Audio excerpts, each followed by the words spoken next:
We are live. Ladies and gentlemen, come one, come all, and welcome to the Cosmic Countdown. If I can get the banner up there. There it is. Show is where myself and Aaron the puppy, as he is being affectionately referred to these days, count down our top 100 favorite movies. Speaking of Aaron the dog, my friend and co-host is with me as always. Thank you so much for being here as always. What's going on, buddy? How are you today? Oh, I'm good, man. I'm good.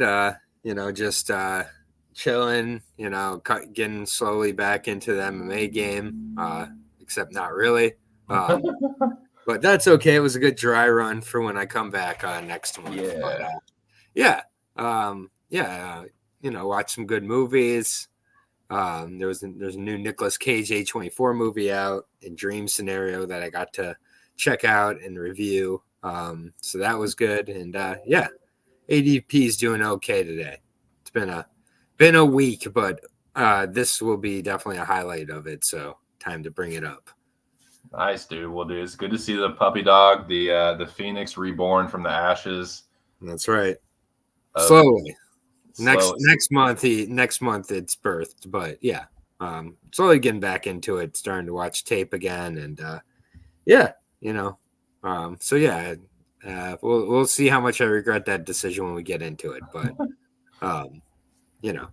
for now, movies always coming through, just like Lady TC.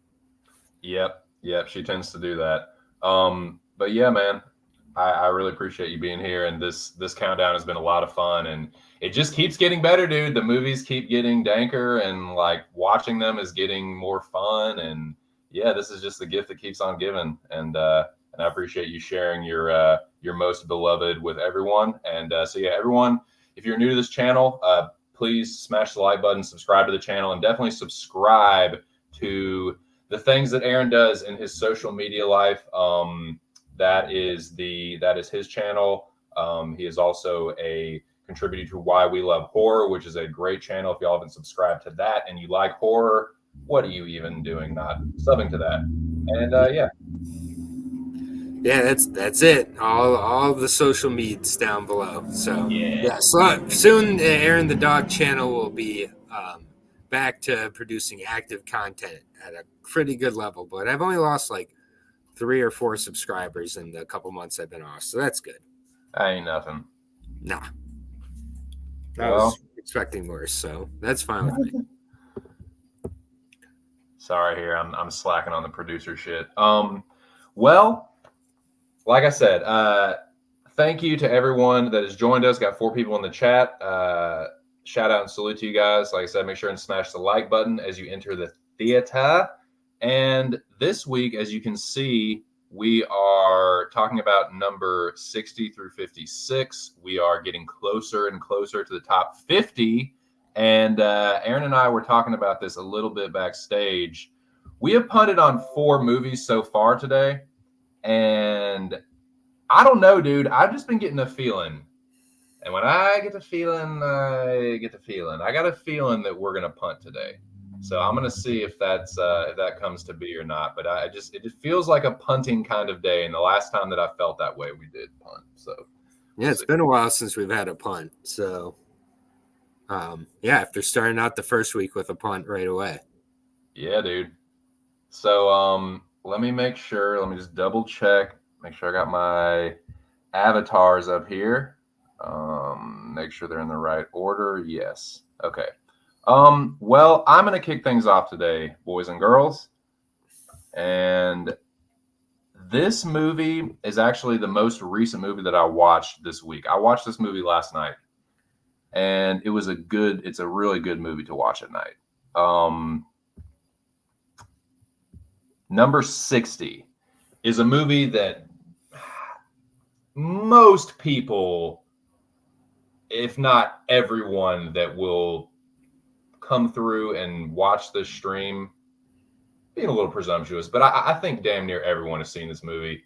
It's been out for over 20 years. It is unquestionably a cult classic. In fact, I think it's probably one of the most pronounced cult classics in the last 20, 25 years.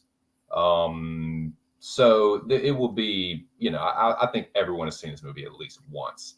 But it is aged very well for me. It is a movie that benefits multiple viewings. And I think this might be a punt, so I'm not going to build it up too much more. I'm just gonna go ahead and hit y'all with it. Coming in at number 60, I did not type out the banners ahead of time, so let me get this ready. Number 60, this is a cult classic. This is definitely, dude, I don't even know how I would classify like the genre. I would say probably like psychological thriller slash like dark comedy slash, I don't even fucking know, dude. I don't even know. But this is based off a novel, and it is one of the better like I said, of the last 20, 25 years, I'd say it's one of the better film adaptations, and definitely one of the most well-known from a work of fiction. But without further ado, this may or may not be a punt, but there was no way this wasn't going to be on my list. Some people will probably have this movie way higher on their list, but there was no way it wasn't going to be on mine. Number 60, David Fincher, Fight Club. It is not a punt from me. Okay, so I saw Fight Club for the first time in a theater called the Jefferson, which is on the Charlottesville Downtown Mall. It is now a music venue, which I've seen some really good shows at the Jefferson, but it used to be a second-run movie theater, and it was the perfect place to see this movie. So I saw this movie when it came out in 1999, and it, like, I was 15, I think, 14, 15. So I couldn't really appreciate it for what it was, but I knew that I just watched something crazy. And I don't know, man. We don't really have enough time to like talk about this movie in depth and break down all the themes and talk about how crazy Chuck Palahniuk is and how like fucked up his upbringing is and what contributed clearly to some of the things in Fight Club. Like, we don't have enough time for that, but this movie is insane. It's aged very well. I have noticed and appreciated things about it that I didn't when I was younger. And it just fucking rocks. Like, I'm not like obsessed with it like I used to be, but it still kicks ass. And I really enjoyed watching it. Yeah, I definitely saw this when it came out as well. And I think it's, a movie that when you're younger and you enjoy it, it's like the exact reasons that it's made and kind of what it's critiquing and everything. As you get older, you realize like it's criticizing is what you've enjoyed about it, which, it makes it really, really smart. I haven't seen this movie in probably a decade or so. It's definitely due a rewatch. Because I do remember even a decade or so watching this and picking up a lot more on it. But even if you're not a smart viewer and you watch this, there's plenty to enjoy about it. Just kind of about wanting to break out of the mundanity of life and things like that. If you take it at that level, and then when you get to like the toxic masculinity level and the glorification of violence, or if you just don't get it on any of those, and it's just about a bored dude's trying to start a fight club. Like, you really can enjoy it on any of those levels. David Fincher, he makes such different kinds of movies. He never made another movie like this, and that's fine. But yeah, the acting is really great. The fight scene with don't talk about it. Yeah, for sure. The first rule, we shouldn't even talk. We're breaking the first two rules of it. Yeah, and unfortunately, that's like the lasting legacy is like, don't talk about Fight Club. And it's like a very like small part of the movie. Dude, I like that you brought that up. Not to cut you off, but that is one of the things that I almost went right past it when I watched it this time. And I really like you, and I also like that you mentioned that you could watch it on different levels, because you really can, man. And I've seen this movie well over 50 times, probably closer to 100 times, honestly, or maybe even more. But I do think it is a movie that benefits from multiple viewings because you can, like, you don't have to think about it too hard, but if you do, like, there's plenty of Easter eggs and like little hints and great foreshadowing. Chuck Palahniuk is a fucked up dude. He is a weird fucking dude, but I'll tell you what, he does some great work. And I don't want to go off on this too much, but there's a movie or a channel called Soft White Underbelly, and he has an interview on that came out not too long ago. I read anybody that likes Chuck Palahniuk's work and would like a little bit more of a deeper dive into, or maybe a little bit more of an insight into what like contributed to some of his, novels and stuff, I highly recommend it. But you can tell, like, dude, there's some really like crazy things in this movie, and the ending of the movie, it's wild because it's really fucking dark. Like, this is a dark ass movie, and it's a dark comedy though, so like it's really funny. But when you really think about it, especially towards the end, it's like, this is fucked up, dude. But it has one of the happier like Fincher endings to a movie. Like, you think about David Fincher, and a lot of his movies are like, they leave you with this real like cold, like, dude, I don't know how I feel about this. Like, it doesn't give you a lot of necessarily like hope or anything. But this movie kind of has like a happy ending in a weird way. And I think it works perfectly, man. Like, I think one thing that gets overshadowed a little bit is how fucking good Edward Norton is in this movie. His performance, and not only like carrying the movie, but because of the nature of what happens in it, I think he does a really good job of like walking you through a man that's kind of like losing his mind and like is definitely on the fucking edge. And I don't know, man. I'm not always a huge fan of over voice narration, but this is one example where it is fucking incredible. Like, Edward Norton's voice for the narration is just perfect for this. And I like the dark like comedy, and some of the jokes are really fucking like, dude, they're like fucking sinister, but it's funny and it kicks ass and it's really twisted and just fucking awesome. No, yeah, I agree. I mean, his fight scene with himself in front of his boss is, I think, one of the best scenes from the movie as well. That just absolutely like puts everything into their performance. And yeah, Chuck Palahniuk as an author, I'm not a big book reader, but I've read just about all of his books. One of my favorite is from, I believe, 2011, called Damned. If you've not checked that one out, that one's really, really crazy. No, I haven't. I will. I'll check it out. Yeah. It's about a girl who dies, and then she starts working as a telemarketer in hell. So it definitely pushes on a lot of similar themes to Fight Club, but takes it that much further. But yeah, the fight scenes are great in this as well. They are, man. They're well choreographed, and it's not like it works in the movie, but like you were kind of saying earlier, like that's not it. This movie is like an onion, dude. You can peel back multiple layers. There's a lot of great foreshadowing where, like, if you watch it again, like, you'll definitely pick up on shit that you may not have, like, even after watching it several times. But yeah, Brad Pitt is awesome.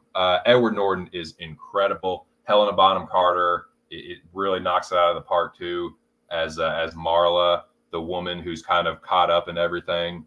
And really kind of is like a catalyst for a lot of the things that happen. But yeah, man, this movie, dude, the music too, man. This is kind of like a Stephen King going by Richard Bachman. The music is by the Dust Brothers. It's the fucking Chemical Brothers. The Chemical Brothers did this soundtrack. They were going by the Dust Brothers back then, but the music really drives the scenes and like the intensity and some of the shit, particularly towards the end. There's some great I love like the shots of him running and like running down the street in his drawers with a fucking gun and a briefcase, and like this movie's wild, man. Yeah, and it does have like a like a hypnotic feel to it. Like I'm not sure if the subliminal like little messages and stuff in the movie are actually anything or just kind of added or not, but they do bring you kind of further into like a trance with the narrator and with what's going on. Oh yeah, definitely, dude. This movie's a little bit of a little. It's got a little bit of the Taxi Driver thing where it's like kind of an unreliable narrator, but they don't really like. They kind of let you make up your own mind as to like what's going on, like what's real, like what is really happening. But it's just a fucking wild ride every time, and it's aged really well for me.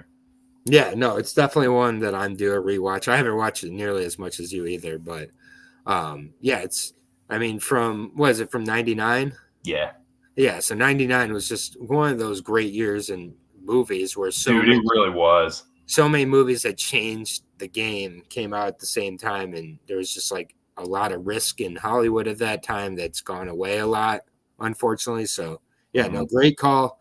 But yeah, it wasn't on my list. Dude, it is all good, man. I'm happy to give it an appearance here. All right. So my number 60, definitely a change of pace. From 2016, I believe I've had another one of this guy's movies on my list. If not, I will have another one of his movies on the list. I could have had a few, but I think I only have two. It's Denis Villeneuve making his appearance on the list here. This, I think, is a masterpiece. This is one that if you're putting in the best of the last 20 years is towards the top of the list, in my opinion. Perfect sci-fi, has an incredible ending that adds to the heartbreak of what you've been watching the whole time, recontextualizes it. Might be a punt. Arrival? No, this is not a punt. No. All right. So Arrival is my number 60. Amy Adams and Jeremy Renner in a rare appearance by Jeremy Renner where I actually really do find him like casted well. I think a lot of times Jeremy Renner isn't great, but here does really great. Amy Adams, though, as a linguist, professor of language, really, really amazing performance by her.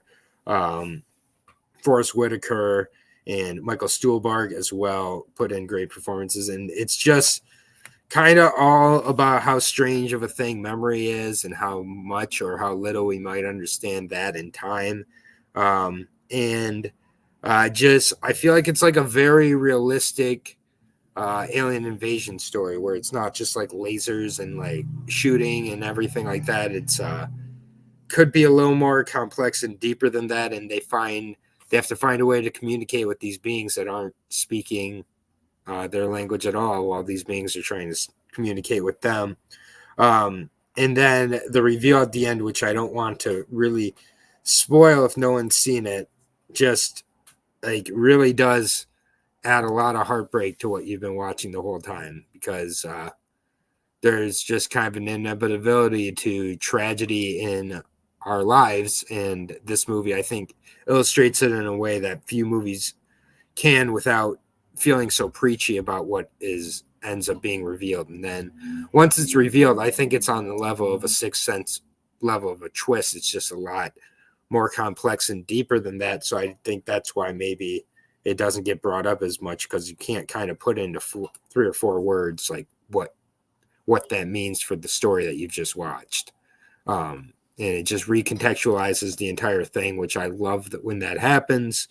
And it's a movie where a lot of it just takes place like in the ship of the alien, and with the aliens and the humans just trying to communicate. And that just like, when do they go to the violent, kind of measure as humans usually do, and just kind of the battle of humanity and its worst instincts are kind of displayed throughout the movie. And without ever feeling like it's like lecturing you, I just think it's really, really smart. I think it's one of the best movies probably on my list, honestly.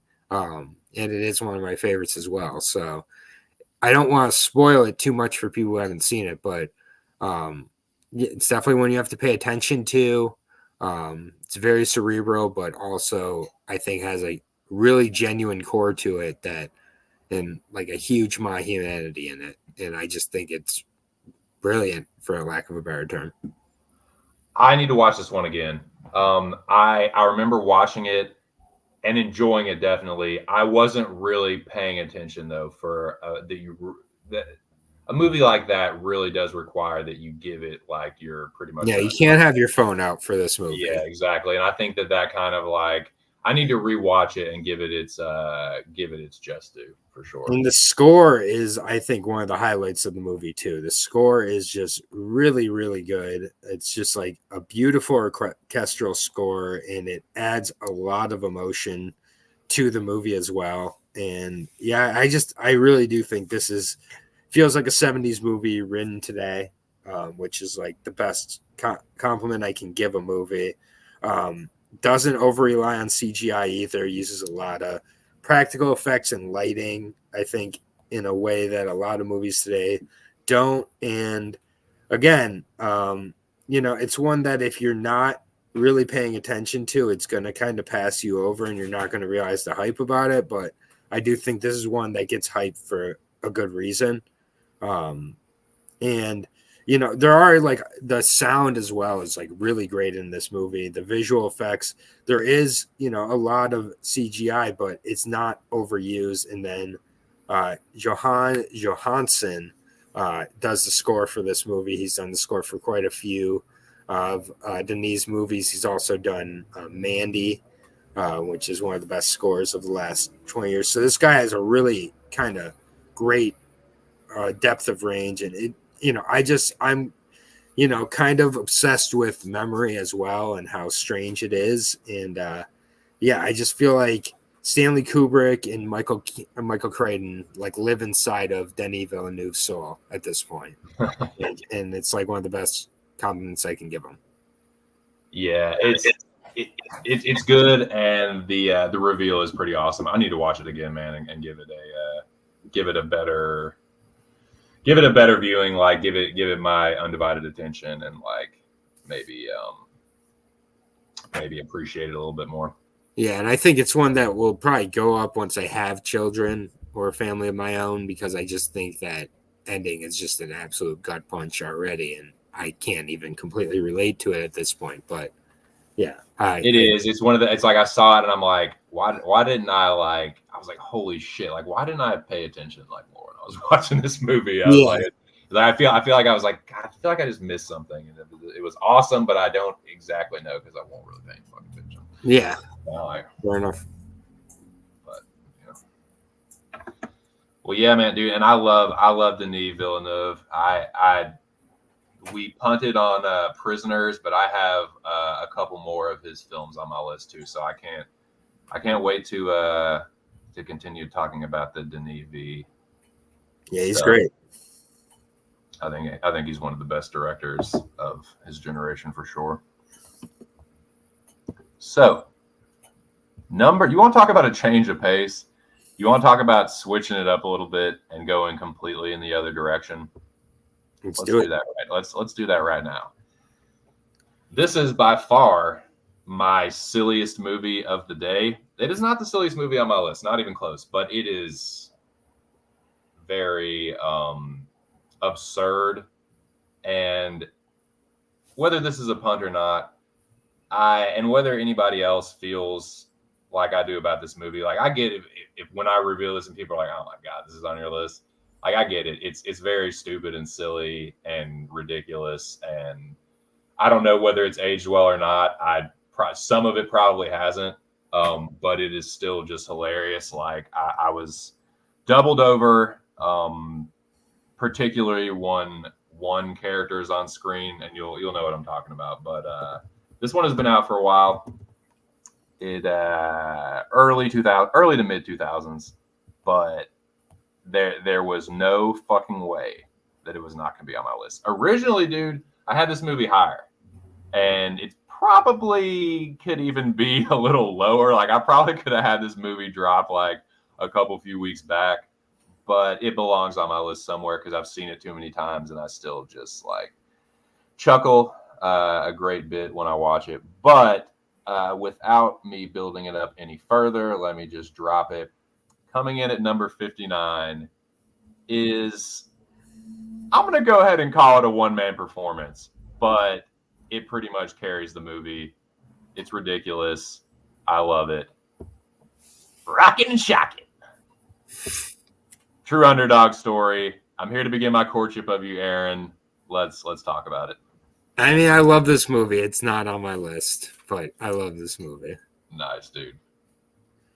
I can't watch it and not laugh. Like he's so ridiculous. It's so over the top, and like you take him out and the movie just probably is not good at all. But like he's in it and it's just a classic. Yeah, no, it is great. It's essentially the Ben Starr's character from Heavyweights who got a job at a gym. Right, he like fleshes out Tony Perkis basically. Yes. Yeah, I'm not going to spend too much time on it, like, because if we do, I'll just be quoting Dodgeball the whole time, and nobody wants to listen to me butcher it. But yeah, dude, it still gets the big belly laughs out of me. And it's mostly Stiller. Like, I do like Cotton McKnight and Pepper Brooks, played by Gary Cole and Jason Bateman, respectively.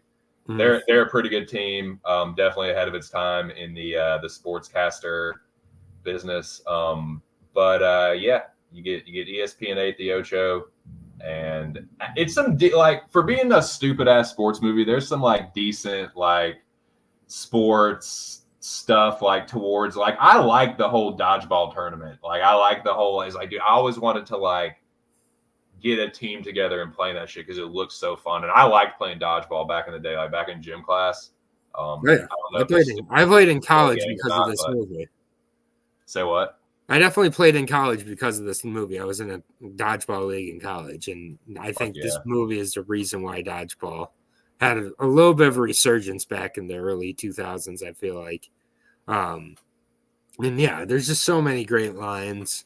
Razor, Blazer, Taser, L for Love. If you can dodge a wrench. Yeah, no, they're all great. And Steve the Pirate. I mean, just all the characters are so good. My consigliere, Michelle. Yeah, Franz Stalnoskovich. Yeah, it really is timeless, and it does make you miss when comedies used to be made, because like comedies like don't exist anymore, and it's kind of sad.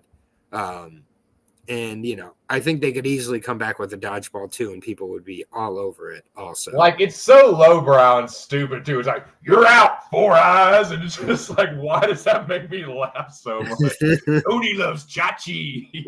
Like, Jesus Christ. Yeah, and all the teams are like great, the other teams in it, and just it's a great underdog story. So like for it to call it that and know what it was props to it. So it has some ridiculous running gags in it too. Like, I love how he upends like 3 or 4 like trays / drinks. Like, he bumps into someone and just sends them flying. Yeah, it's gonna get messy and just fucking. Yeah, dude. This movie is fucking. Yeah, if you can dodge a wrench, you can dodge a ball. Yep, there it is. Well, don't you worry. Don't you worry, Bubba. Shout out to Big Show, homie Noah, Big Moyes, of course. Good to see you boys in the chat. Yeah, man, we're moving right along. So that's my number 59. Yeah, dude. Nobody makes me bleed my own blood. Nobody, even Aaron the puppy. That's right. That's right. Well, good choice. Unfortunately, it didn't make my list. Only had 100. So, yeah, we're going to get whiplash from this list today, because going back and forth, our movies kind of couldn't line up less. We're going to, I believe, the first movie from the 60s on either of our lists. Ooh, so, yeah, this is a classic, 1967's Norman Jewison directed In the Heat of the Night. Which, if you haven't seen this one, you've definitely at least seen the line, "They call me Mr. Tibbs." Mr. said by Sidney Poitier, one of my favorite actors of all time. And for this movie to be made in 1967 when it was and deal with what it was dealing with, which, yes, it is black detective going down to the deep south and dealing with a racist ass partner Rod Steiger, who plays his partner. Both of them absolutely put on a clinic. Starts with, I think, one of the best songs ever for a movie. 9 to 5 is up there, but In the Heat of the Night by Ray Charles, who's crooning it out. It really does set the tone for this movie. And, it is one of these classics from 50 plus years ago that still feels like it's relevant today. And, that's pretty sad, but also just kind of the power of really great cinema. I think that, not only Sidney Poitier's character, Mr. Tibbs, having to deal with the town, but his own partner and his own police force not supporting him always is just really, really well done without, again, ever feeling like it's preaching. And, this movie takes place in the humid ass South. I believe it takes place in Mississippi, maybe Louisiana. But either way, the cinematography, like, you can feel like the heat of the movie, and it like really is just the mystery is almost just window dressing for the other points that the movie's trying to make. But it still has a really great mystery at the end of it as well that they're trying to solve. And but it's not why this movie is beloved. It's what this movie is truly saying without saying it, and showing you through the tension with the town, through the tension with the police as well. And, just props on Norman Jewison because the balls to make something like this in 1967 when the climate was what it was. It's really an important movie that, it's a classic for so many reasons that aren't the easy overall plot of it. It won Best Picture in 1968 as well as 5 other Oscars, and I think it absolutely deserved it even then, and just broke a lot of social barriers while also being in tremendous cinema. And I just think that, it's one of the best movies of all time. Well said. I agree with you that everyone should. It's a very important movie. Everyone should see it. But it's a good movie. It's just like you said. It's a good mystery. But I mean, it's got all these other thematic elements that do really, like, so far ahead of its time. Man, it hits really hard. Dude, you said it. The balls to make a movie back then. The climate the way it was. And what this movie is saying and telling you and showing you, like, what the South is like, even back then, like, even as early as, like, or whatever is, like, as late in the day as the 60s. It's like, God damn. But yeah, it's a really good movie. I haven't seen this movie in a long time. When I saw it, I want to say I was, like, probably too young to appreciate it. Like, I was probably, like, I feel like I saw it in, like, my early teens or something. So it's definitely due a rewatch for me. But great choice, man. It is, like, and should be considered one of the best movies of all time. Yeah, and Quincy Jones with the score. Quincy Jones is just one of the best ever to do it as well. And I mean, it's like it's on the level with I think some of the greatest movies about racial dynamics ever, if not the best. And yeah, I would put it up there with To Kill a Mockingbird and some of those other movies too. I think it's a very, very important movie. Yeah, and like Do the Right Thing and a few others like that. It's right. Mm-hmm. It's right on that shelf with those. And yeah, I just think Sidney Poitier is one of the best actors of all time. His expressions, and it's just, you can, like, see him thinking through everything he's got to say, and just, like, yeah. And also, it was edited by one of my favorite directors of all time, and Hal Ashby. So yeah, just like tremendous talent in front of and behind the camera. And again, Rod Steiger being the police chief, Bill Gillespie. He's got to be like a despicable character who slowly kind of has some character evolution to it. So, yeah, really great, important movie, and yeah, it gets slept on, man. So I couldn't leave it off my list.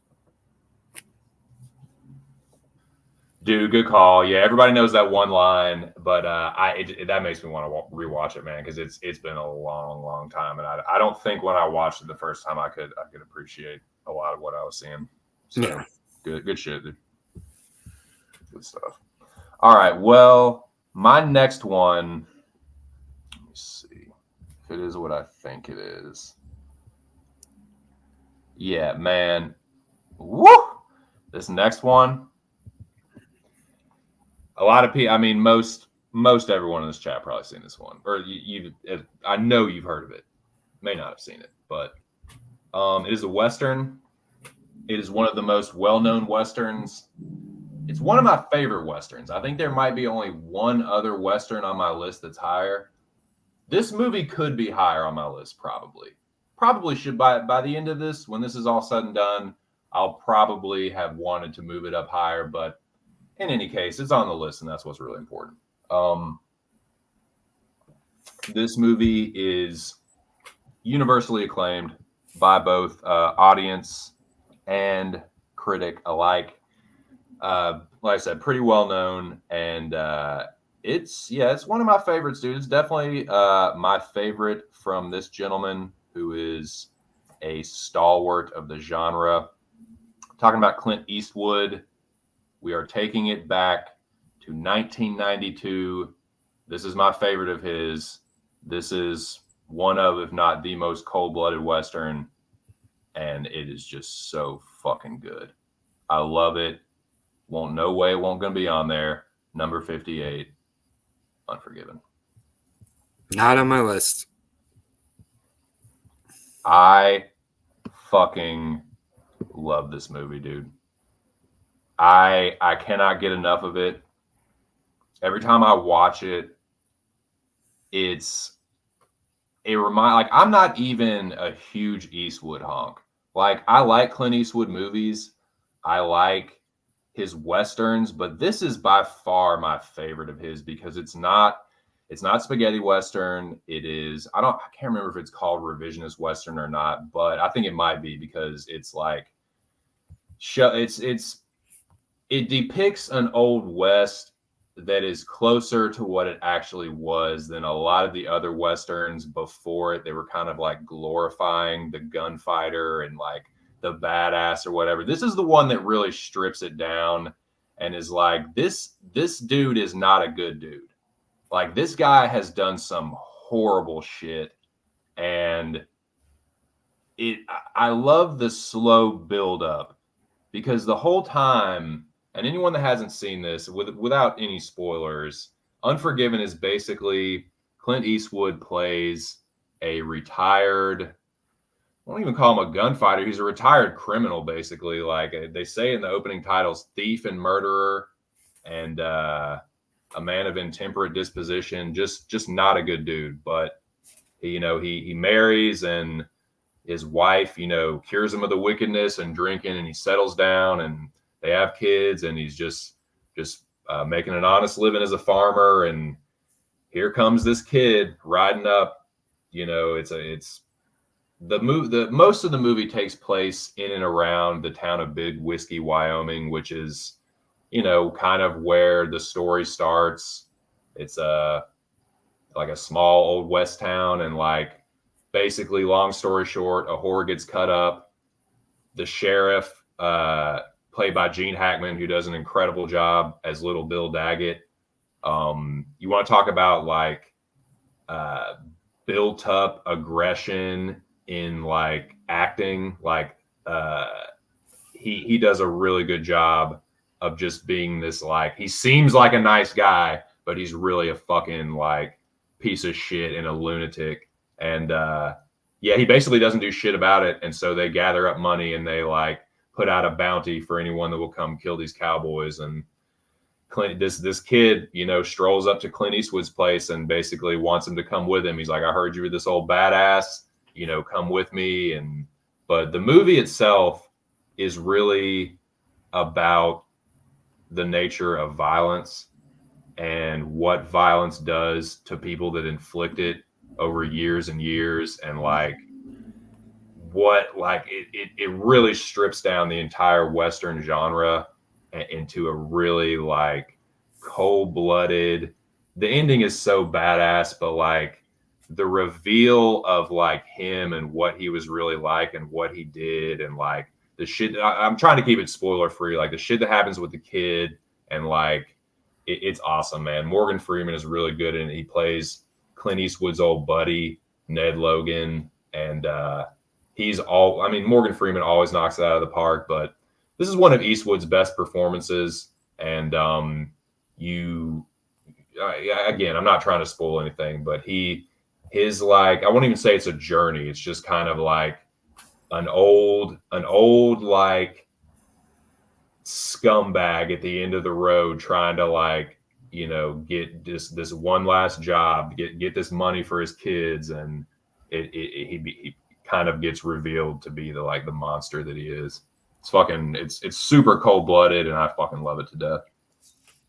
Yeah, I've only seen this movie one time, so and I didn't remember going crazy for it, but I was a little bit younger, so maybe I need to rewatch it, but I know that a lot of people do love it, and I do need to give it another chance. It's people know this movie a lot for like some of the lines and some and like the ending scene, like the ending shootout, but to me the best parts of it are like where this avatar is right here, where you like, because this whole time you're like, this is the guy, this dude is fucking, he's washed, he's like all beat up, like gets his ass kicked. It's like, this dude ain't shit. And then like when it gets down to the nitty gritty, you figure out who he is and like some of the shit that he did, and it's like, damn, dude. And it makes the ending like that much more badass. But that dude, there's classic lines in this.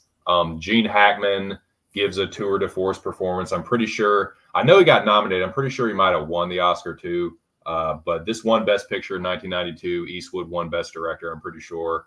But his performance as Will Money is probably my favorite of his, definitely in the Western genre. And other than one other movie, it's my favorite Western for sure.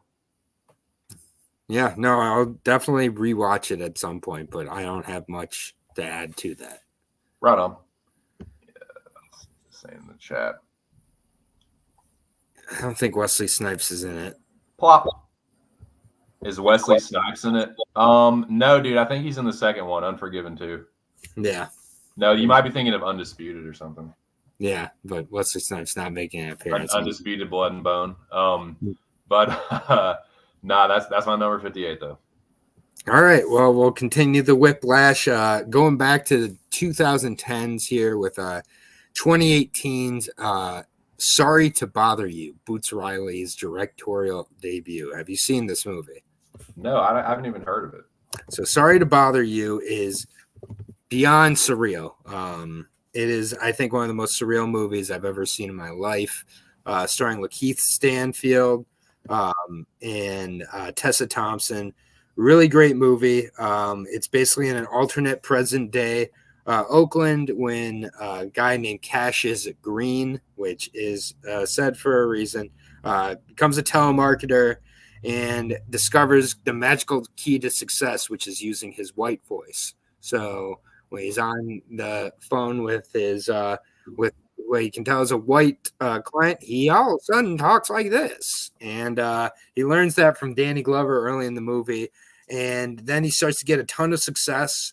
And it's just kind of it's a huge metaphor for greed, the corporate structure, what you need to do to be successful, how you lose your humanity as you become successful. And it has tonal shifts, kind of goes back and forth, but is mostly a comedy. And it just absolutely swings, on a pretty brilliant satire about the corporate world, the effects of greed on people. And every actor, I think, in this movie is perfectly casted. It has Stephen Yeun Glenn from Walking Dead, has a bunch of other great cast members. Armie Hammer plays like the rich CEO of the company that he's working for. and he's just this perfect villain as a corporate head. But like, there's a bunch of other bosses he has to deal with along the way that just perfectly like encapsulate the bosses we all deal with at some point in our own actual lives. So it's like amazingly relatable for being such a surreal, strange movie. Has a huge twist dealing with horses that I don't want to reveal much more than right now. But yeah, there's the creation of the corporate or creation of the unions, the corporate ladder, and many, many managers again that you'll meet. And it's so real and surreal at the same point, which I think the best surreal movies truly are. I think this is a must watch. And yeah, there's not a lot of issues I have with the movie. I mean, it does throw a lot of paint at the canvas and has a lot of ideas. And for some people, that may be kind of overwhelming or lose some. But yeah, this movie is awesome. It's beautiful. Great debut from Boots Riley as well, who's been a music video director for most of his career. And then he got to do another show where called I'm a Virgo that just came out on Amazon Prime about a giant superhero, which he kind of deals with a lot of the same subjects they dealt with in Sorry to Bother You, but not nearly as well. So skip that. Go with Sorry to Bother You. Lakeith Stanfield puts on a great performance as well as Cassius Green. But yeah, it's on Prime. It's on Tubi, so it's all over the place. I would compare it in some ways to Fight Club with a lot of, interestingly enough, a lot of the subjects and themes it deals with. It's a John Malkovich, Truman Show, like those types of movies on that level. Nice. So really, really interesting, and it's all over the place. So for some people that might be a critique. For other people, that's a compliment. For me, it's definitely a compliment. One of my favorite movies of the last 5 years, and definitely got some attention when it came out, but I think it's been slept on since then. So I wanted to bring it up on my list. And yeah, it's everything I like in a movie and more. So highly recommend it. Well, dude, I definitely just added it to the watch list. So I like Lakeith Stanfield. I like everything I've seen him in. And yeah, the concept looks good. It's got great reviews and stuff. So yeah, I feel like it deals with a lot of the points that Get Out was trying to make in a lot better, smarter, subtle way as well. So, and again, I bring this up with a lot of the good movies that I like. It's not preaching at you. It's just showing you kind of what society is. Nice, dude. I like those, man. Where it's like, if you're not stupid, you can see what they're trying to say. And it's nice when it's done in more of a subtle way. And it's not just like ham-fisted, like. Yeah, and sometimes it's done way over the tops. The twist that it goes for, it will lose some people, but it absolutely commits to the twist. Nice. Well, yeah, I'll have to check it out for sure. Getting a good little watch list together. Some quality movies. So my next one, I had kind of a tough time slotting this one for this week. I knew that it was going to be this week. But I didn't know how it would like compare to some of the other movies that I had and how high I would have it. Especially considering what happened with Sandlot last week. I was like, man, is this movie like I know I love this movie. It's got to be on my list somewhere, but it's a movie that like up until a few weeks ago, I had it a lot higher. And then I was like, I had it way back and I just couldn't really like find a place for it, but it definitely fits in this week. But even then before I watched it, I was like, man, like, is it going to be, is it going to be number 60? Is it going to be number 56? I just didn't know, but I watched it and I was pleasantly surprised that it like my love for it has gone nowhere. It's a very popular movie. I would say, I guess it's a cult classic, but it kind of is almost like more than that. Like, I don't even know if you can. I mean, I guess it is. It's a cult classic, but it's kind of just a classic, period. This might be a punt, so I'm not going to keep building it up anymore. I'm just going to hit you with the reveal. I know you've talked about this director very, very fondly and have watched a lot of his movies recently. This is probably my favorite movie of his. Coming in, let me get my my shit up here. Coming in at number 57 for me is cult classic, whatever. It is definitely one, if not both of those, but there was no way it was not making it. Y'all probably all seen this movie, and like I said, every time I watch it, I love the shit out of it, and it's just awesome. Number 57, John Carpenter's Big Trouble in Little China. Not on my list, and not even top 5 John Carpenter for me. How dare you, Aaron the puppy? I'm gonna have to kill you, and you're gonna be reborn again. Yeah. God damn it. I'm sorry, man. All right, well, tell me what you think about banging. one of my fucking favorite movies. Again, just fucking disembowel me again. I'm sorry. No, it's cool. But nah, man, this movie is definitely one that people will not shut the fuck up about. I'll give you that. It's a movie that I can't say that I've been watching this movie forever. It's like, dude, I love Big Trouble in Little China. This movie came to me when I was a little bit older. But dude, it's a classic to me. Like I love Kurt Russell. I'm a Kurt Russell honk, so maybe that's what it is. But he is so good as fucking Jack. Son of a bitch must pay. He's just some of his lines in this don't make any sense, but that's kind of why I love it too. It's a very random movie. It's like all of a sudden some crazy random shit happens. It's just a wild ride of a movie. It moves very quickly. It goes from one location to the next. And I mean, do I really have to explain? I mean, everyone's fucking seen it. I don't really have to tell you what it's about, but I think it fucking rocks. I think it's really, really funny. That's one of the things that has just endeared this movie to me over the years, is just how goddamn funny it is. And I think the action scenes are awesome. There's some good kung fu fighting, and it's good fight scenes, good 80s, pretty good 80s special effects as far as for the lightning. I really think the lightning is fucking good for the 80s. Some of it is okay, that looks a little dated, but the lightning still looks dope as fuck. And man, I love the ending. I love the elevator scene. Feeling pretty good about all this. Feeling kind of invincible. I got a really good outlook about this whole thing. Dude, I fucking love this movie, man. It's always been one of my favorites, and Yeah, no, I get it. It didn't quite hit me the same way. It's a movie that's either gonna really hit you or really miss you, and it kind of just missed me. I don't want to spend too much time poo-pooing one of your favorite movies. No, it's all good. I'm just giving you a hard time. But yeah, I get the love. I get the love for it. No, I get some people it's a very.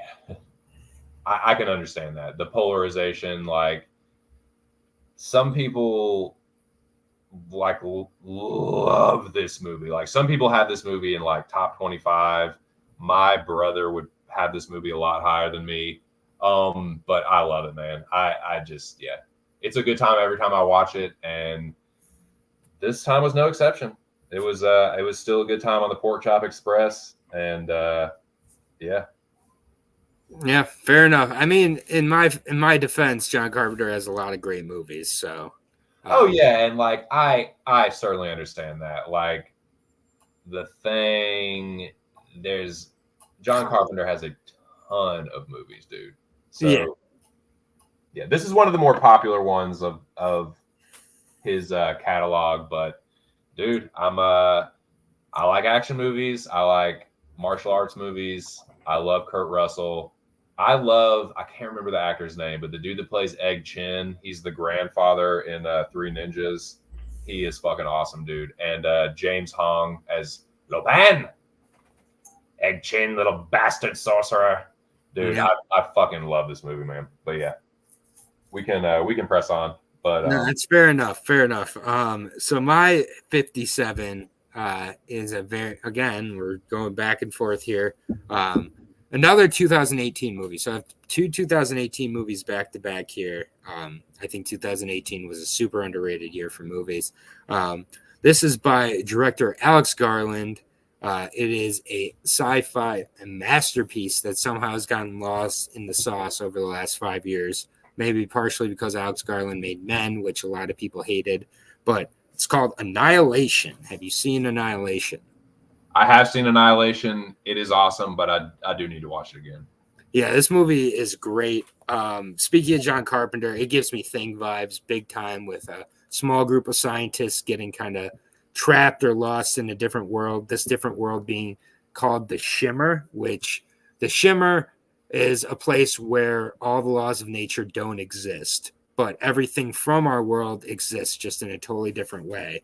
And to kind of set you up with that kind of unbelievable, unseen, unheard of, out of this world type of concept and then deliver on it, I give it so much credit, because it's just, like the sand on the beaches is like crystallizing into like glass, like trees almost at some points. And it starts with Natalie Portman's husband. Natalie Portman, I believe, is a biologist, and her husband comes back from a mission with the military and is just a different person. And she wants to, and it's kind of just about grief and loss, and it's just a lot of different metaphors kind of thrown into one with this movie. And then she goes with three other female scientists on a quest to figure out what the Shimmer's about. There's a lot of ambiguity to this movie as well. A lot of questions that can't be answered, that aren't answered, but I think it's done in a really satisfying way. And I just think it's one of the best sci-fi movies of the past 20 years. Gives you feelings like The Thing throughout as well. There's a bear-like monster at one point in the movie in the Shimmer that I think is still one of the most terrifying sequences I've ever seen. Natalie Portman puts on a really great performance as well. I think just about everybody puts on a great performance. Jennifer Jason Leigh, not a great performance, unfortunately, from her. She really bad line delivery, including saying the name of the movie at one point where she goes, "This is Annihilation," and it like definitely can take you completely out of the movie. But there's some great effects with the alien that eventually is shown as well, that I think is really effective, and like the mirroring that it does. And yeah, I just think this movie has a slow build up of tension that really creeps in and under your skin. And just, I think, does what good sci-fi horror should do. I know a lot of people prefer Ex Machina to this one as well from Alex Garland, but I do slightly prefer this one, and I just think it takes such a creative approach, and I think it holds up as one of the best sci-fi movies I've ever seen, and it is in that Thing category for me. So yeah, I like this quite a bit better than Ex Machina, but there's a couple scenes in particular that are awesome. I like the bear scene. The alligator thing is awesome, and I love. Speaking of the stuff that's like they don't really explain it fully, but it's kind of crazy. Is like that fungus scene. Yes, Cool.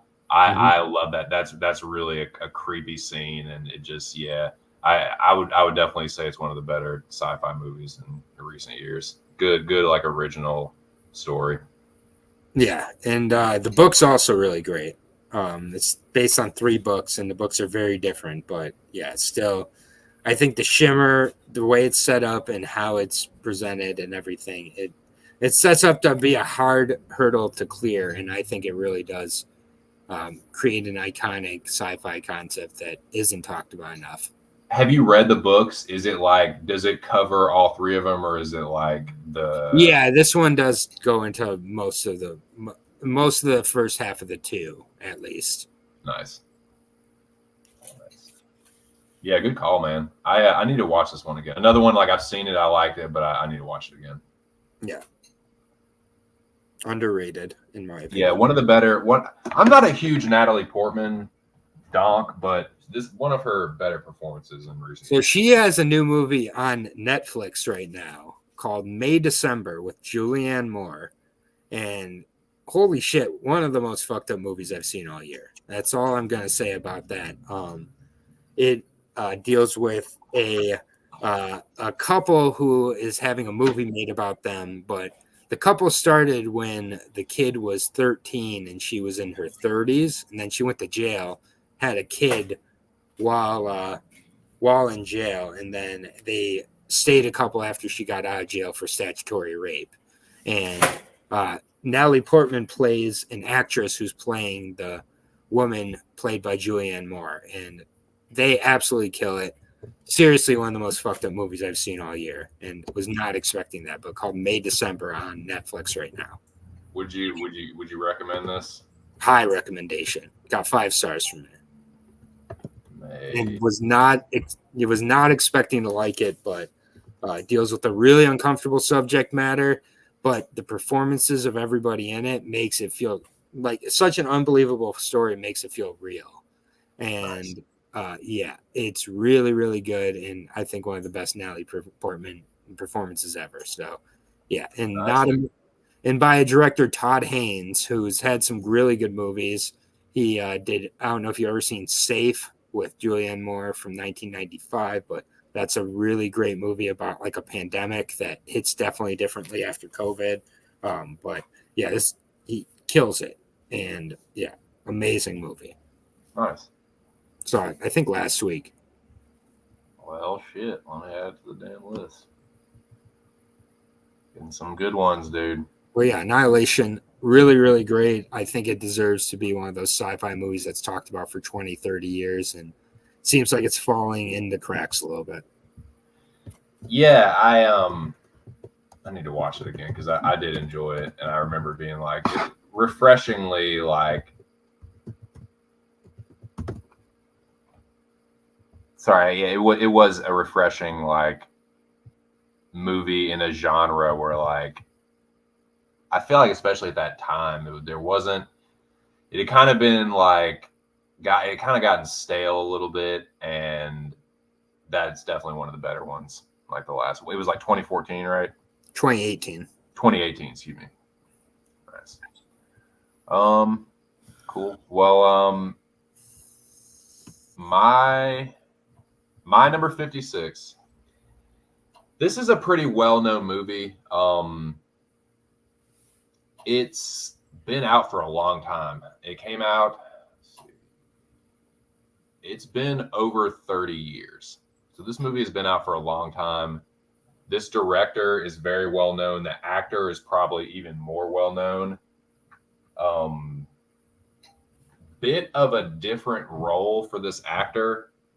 I would say he hasn't been in too many roles like this. But when you see what this movie is and you hear who I'm talking about, he doesn't really do any bad work. But this movie is one of his best.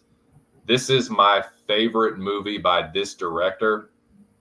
But the movie itself is a sweeping historical, if you want to call it romantic drama, fine. It's a sweeping historical drama slash, I guess you could call it war movie, if you will. But it's a classic to me. This movie was originally supposed to be, I had this slotted at like number 80 something, and I watched it and it just had to get rocketed up way higher. It fits in nicely here, I feel, but this is absolutely one of my favorite movies, and I'm willing to bet that you've at least seen it. Whether you fucks with it or not is yet to be determined, but I will bet that you've at least seen this or have heard of it.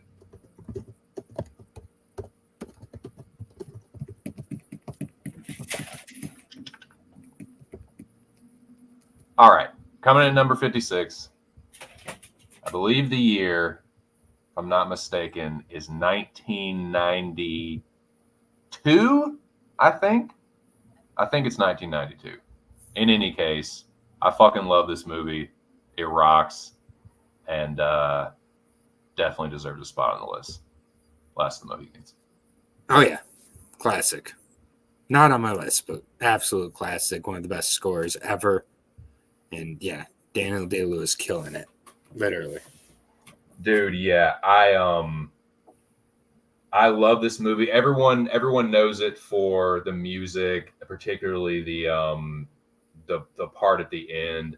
But this is a movie where like there's only a few movies like this where like the action scenes stir me emotionally. Where like I almost get like moved to tears in the action scenes.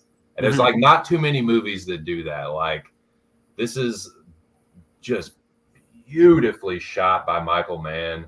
I think he does a really good job of depicting that time, like the time of the French and Indian War. The cinematography is gorgeous, and there's just really, really intense action set pieces, like what you see here in the Avatar. I love the battle in the forest, and there's some crazy action scenes, some really great performances. The music is incredibly stirring. By I believe done by Trevor Jones, if I'm not mistaken. I think he is the he did the score. But in any case, I wrote some notes down with this one. It's this is one of my favorites, though, man. It's every time I watch it, it hits. It moves me. The action is I get chills during the action scenes. Daniel Day-Lewis doesn't do any bad work, but he really kills it as Hawkeye.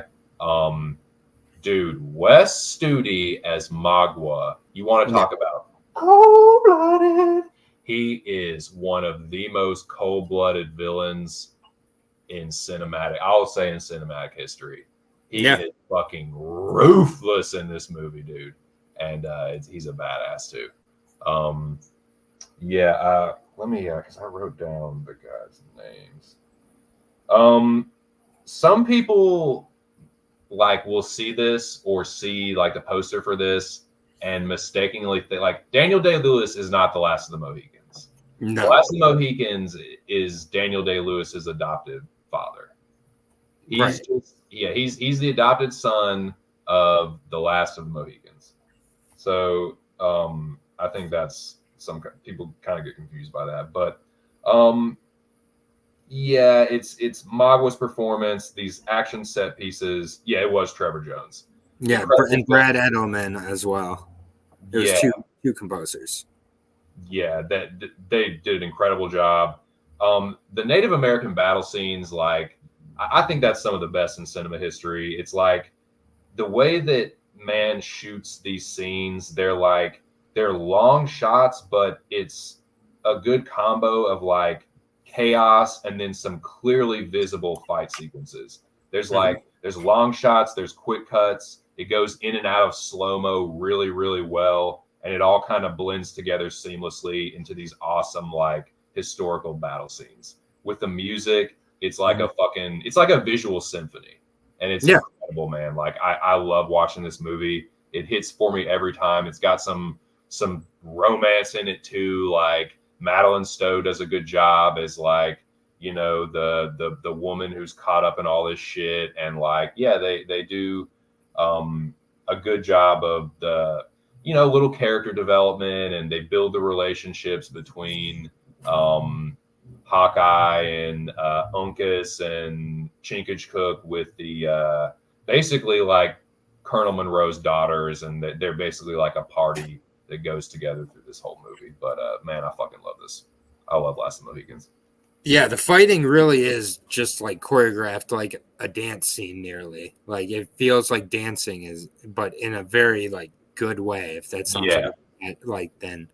But yeah, and it is like about as epic as you can get with the score and the scope of what's being dealt with. And then Daniel Day-Lewis does no wrong. So great casting there. And Michael Mann doing such a different type of work than he's known for as well. But he was like the perfect guy to do a movie like this. Yeah, definitely, dude. Like, yeah, I'm glad you said that, because it's not like normal like Michael Mann territory. He's usually doing these like kind of crazy, like these like dark, like city. Yeah, exactly, dude. But there are some anybody that knows Michael Mann, there are some classic Michael Mann touches to this movie or things that he does. Like you might notice, like he's real big with color and like certain colors, like green is like when you see green, that's like a color for danger for Michael Mann. So usually, if you see a bunch of green in some scenes, like some shit is about to pop off, and the ambush in this movie is so fucking crazy and awesome, and yeah, it's kind of you kind of see the aftermath of it in my avatar there. But yeah, Last of the Mohicans fucking rocks. Yeah, no, I agree. This is a great call, and yeah, not making my list, but I think this would make a best of list for sure. Hell yeah! So total respect there. All right, we're going to finish with my 56. We're staying in the 2010s. This time, 2015. I Love Horror. We Love Horror, as you know, is a channel I work on, and I think this movie harkens to some of the best horror of all time, like Shining, but in a very, very different setting. It's by director Robert Eggers. It's The Witch, which I know a lot of people don't like. They might call it boring. Not me. I love The Witch. It's a 19. It takes place in the 1630s, I should say. So a while ago. It's a New England folk horror movie, and just the amount of work that Robert Eggers puts into committing to how the sets look, how the characters act, and how they talk, right down to thou. They speak like they did back then, and for a lot of people, that takes them immediately out of the movie. Well, it's about a 1630s Christian family who gets exiled from their community. And basically, William, who's the father, defies the local church by saying everybody there was sinners. And, his devotion to his religion, his belief, it supersedes everything, including his own family. They go off into the woods, and they, basically are farming and trying to live for themselves. And Anya Taylor-Joy plays Thomasin, and she's looking after the youngest child, who's Sam. And she turns her head and looks back, and the baby is gone. And they could have kept it very ambiguous as to what happened with the baby, but they literally show a naked fucking witch woman running in the woods with this baby. And then not only do they show that, but they show, and this is all in the first 5 or 10 minutes, they show this witch woman grinding this baby down and slathering its blood all over its naked, disgusting body and doing like a witch ritual. And then from there on, Thomasin is kind of blamed by her family for losing Sam. And it just shows the slow destruction of this family because their crops are all dying. And they're just, and William's belief is to Christianity over everything else, no matter what. So he starts, kind of ignoring his family. They all just have kind of a tragic downfall as it goes. It's on, and like just goes into some very, very strange territory as well. There's the goat Black Phillip, who is who has the devil incarnate inside of him. And yeah, it is just a full-on folk horror fest, which has a lot of kind of, horrors of isolation and the turning by the patriarch on its family, like The Shining. But it's not just The Shining cover done in the 1630s either. Mercy and Jonas play the little creepy twins, and they start, kind of turning on Thomasin and blaming her, and they're like dancing and singing these like creepy little limericks and shit like that. And it is a movie where there's not a lot happening, yet so much is happening, and it's nearly done all in one location. And it leads to a climax, which, is after kind of the downfall of the family, where, Thomasin finally goes into the woods and finds these witches and becomes a witch herself. And, it's just, they don't make horror movies like this anymore. It was really advertised as being a lot more high paced than it was. I don't mind a good slow burn when it's good. And this is, I think, is one of the best slow burn horror movies of all time. It's absolutely timeless as well. And just the commitment to the clothes, the setting, to how they speak. Robert Eggers does so much homework into what the time period was in which the movies he chooses is taking place in, that it's such a commitment. Some will call it pretentious. I'll call it caring about your fucking work. And I think Robert Eggers is one of the best directors working today. He's done The Northman. He's done The Lighthouse. He's getting ready to do a remake of Nosferatu, which is going to fucking rip. Oh my god, dude! I cannot wait for There's that. not a director alive who I would pick over him to do something like that. It's such a commitment.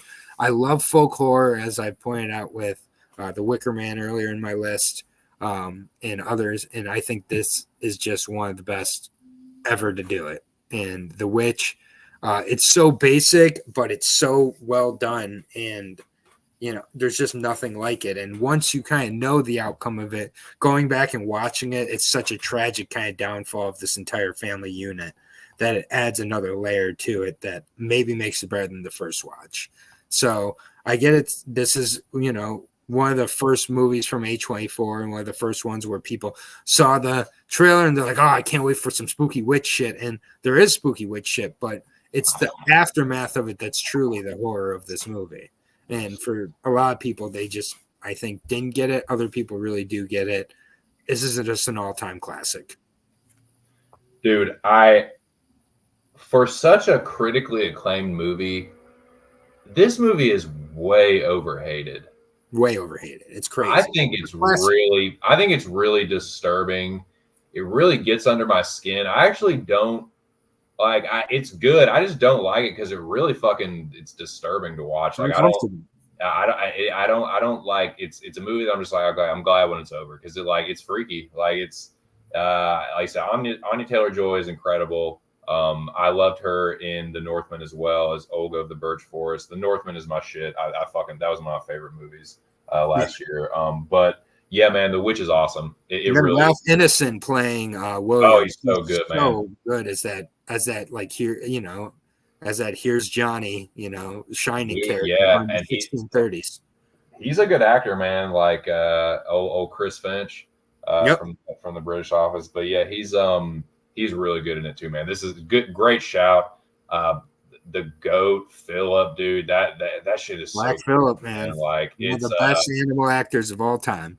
It's a totally disturbing, creepy ass movie, and it's one where I like the realism and you're back there in the 16 somethings. It's all just like cold and lonely and like quiet a lot of the time, and he uses that to great effect where it's essentially a 6-person cast for most of the movie other than, and I like that. I like that you really feel like you're kind of out there all alone, and like if shit goes bad, like you're kind of just fucked. Like yeah. And I like it a lot. It's just like when you're devoted to your beliefs so hardcore, what destruction that can bring. Yeah, it's just paranoia, religious fever in the 1600s, and it's just, I think it's so impressive how Robert Eggers catches the time period he's in no matter what he does. Same thing with The Northman, same thing with The Lighthouse.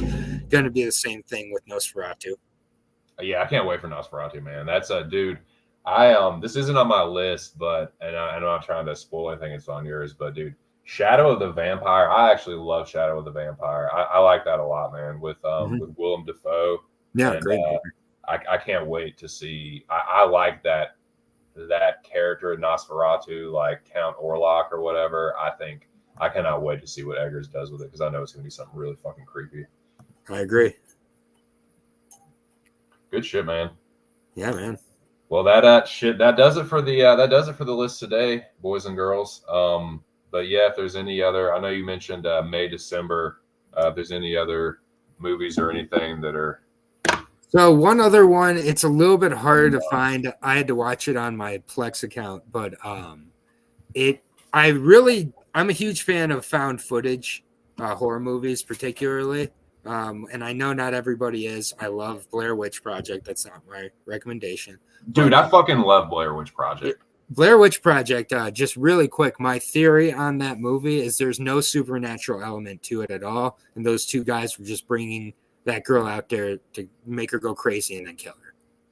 If you watch it under that guise, it completely holds up. Like the one who loses the map is one of the guys. And just like they're basically gaslighting this woman into going insane. Oh, shit.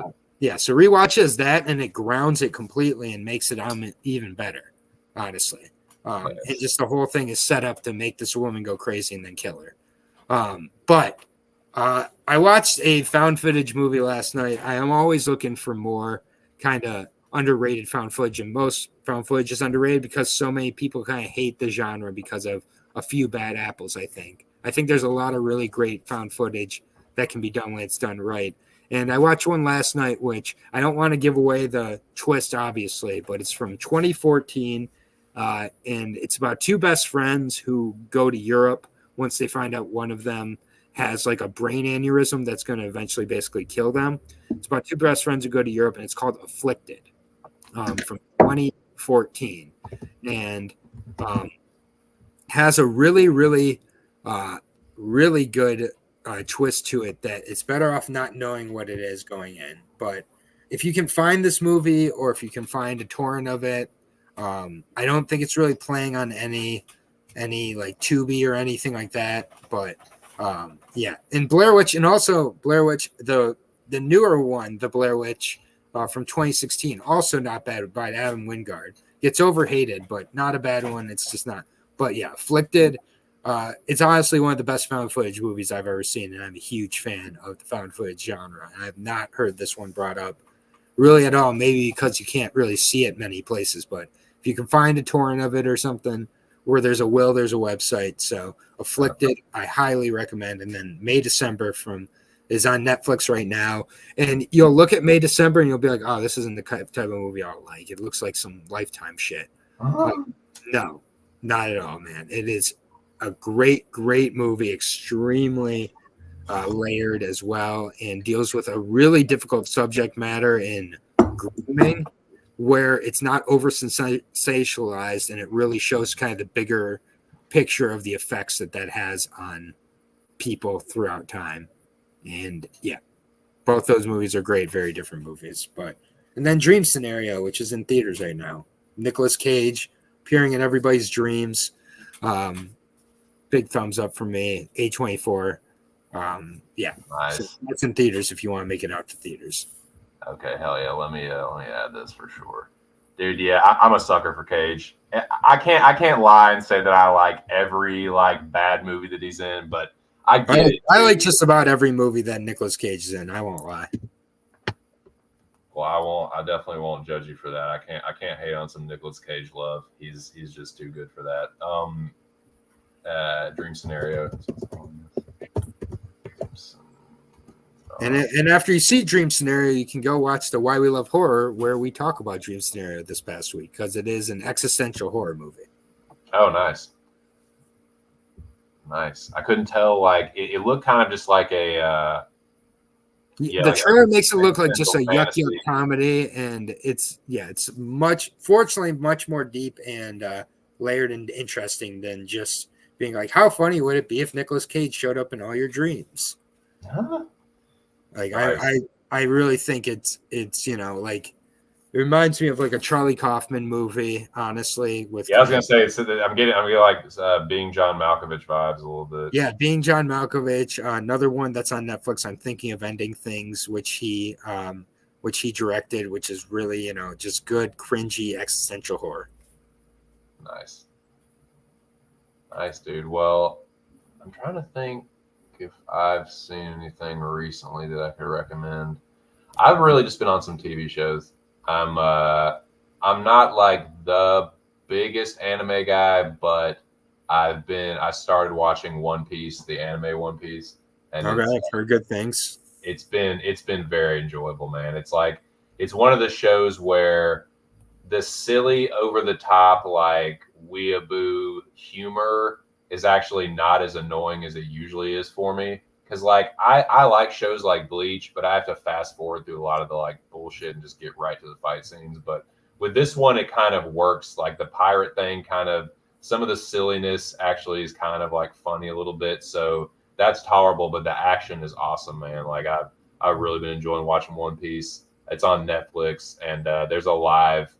I think they put it up there because they have a live version of the show now that's supposed to be pretty good too. I'm gonna check that out. But when I saw that it was based on the anime or whatever, I started watching it. Man, there's a ton of episodes too. Yeah, it's like 900 episodes of that Oh show. god, it's ridiculous. The first season has like 60 fucking episodes in it or something like that. So Yeah, it's insane.